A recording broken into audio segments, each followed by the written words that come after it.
Hi pretty people! Good morning!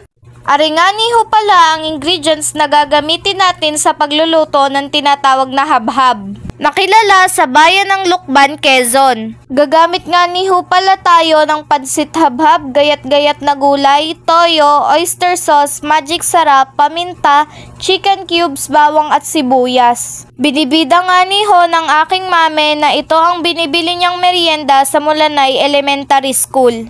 Nabibili nga nila ang daw ho niya are sa halagang 3 piso.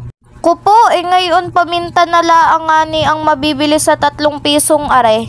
Kabigat ga namang haluin are. Kasarap na gaho ng amoy, mukhang mapaparami ako ng kain eh. At naulit nga ni ho ng aking mame na wala ring lahok na gulay pero nilagyan na ho namin are para lalong sumarap.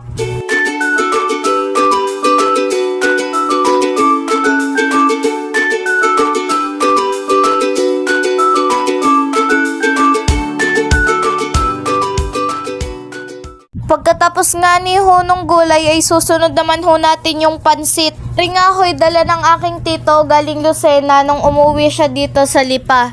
Dalawa nga ni ho are pero ho naluto na namin yung isa. Pagkatapos nga ho lutuin nung mismong timplay nilagay na namin yung pansit. Isa nga muna ho yung nilagay namin at inantay namin lumambot bago namin ilagay yung isa. Aantayin nga lang ho namin lumambot aring 2 pansit at hahaluin lang ho namin ng mabuti.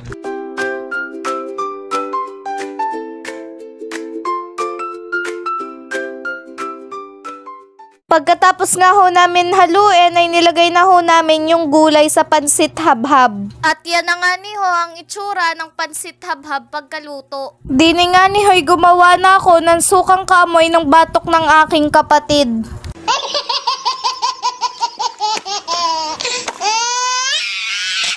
Joke lang po!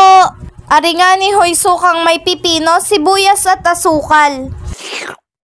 Inihain ko na nga ni ho are nang masimula ng kainin. Ala pagkakasarap nga ni ho. Lalo na nga ni ho kung may kasamang soft drinks are. Kaya laang ho'y diet kami din dahil sa edad namin pagkakabata pa bawal talagang magkasakit. Ay siya, tayo na hong kumain.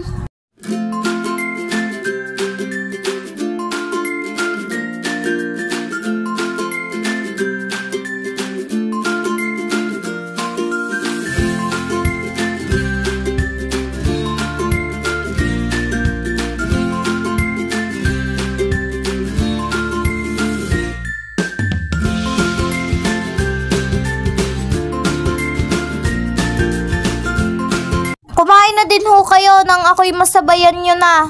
Kayo na lang ho'y aking bibigyan ay siya nga. Kaso nga lang ho'y malabo na kayo masubuan ko. Alay gayahin nyo na lang ho aring recipe na are nang kayo may makain din. Ay siya, hanggang din nilalaang ho atoong pagkakahaba na ng bidyong are. Hanggang dito na lang, pretty people. Ngani!